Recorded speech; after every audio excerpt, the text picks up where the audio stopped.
I love the look of that. A dash with no lights on, and especially no vehicle stability control. Oh, there comes Amy. Oh no. So we're driving back in the snow.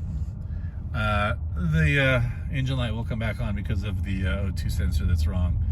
But the car is on the road and it's stable. Driving without the vehicle stability control when it was totally haywire and it was on these kind of roads was god-awful. It is super cold and we're going to go out and talk about the vehicle stability control light because we paid to get it off. But here's what you need to know. Amy's dressed up because, come on up.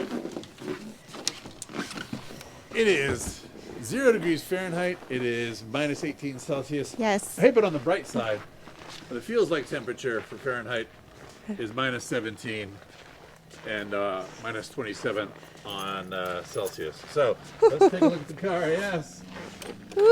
Hey, the car looks warm. I don't know if it is, but it looks good. Ready? Notice that none of the lights came on. Let's hope the battery is working. Let's hope. Put the key in. Ah, it started up. First thing we're going to do is put on the seat heaters. Seat heaters. And then turn that up to something that Amy can understand. Okay, so we're back. Want to see ya.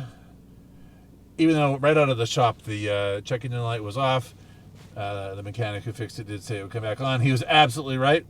Even before coming home, I filled it up with gas, and now we have a very full but check engine light on car. Amy has the bill. She has unfolded it, and here it is. So it was, as many suspected, the oil control valve on bank 1. We only replaced one of the two. Some said we should replace both. The part was about 228 Canadian, so about 175 US. The total bill, including labor, then was 543 Canadian, or about 450 US. Remember, the car has, as has been said over and over again, 441,000, almost 442,000 kilometers, so around 275,000 miles. And I asked the mechanic if that was the original OCV, and it was. So, as you might suspect, it was gone, and everyone said that 1349 code would be this, and they were right.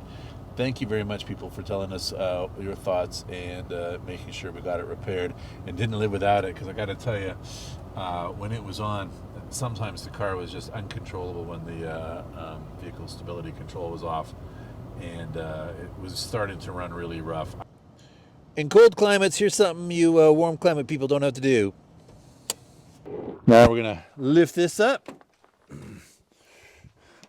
and hopefully get those to stay. All right. Many of you won't recognize what this is. This car is not electric. It is to make sure the oil pan stays heated. Amy has kindly opened the garage, and we will take out the cord. Bring that cord here. Amy is going to plug in the cord.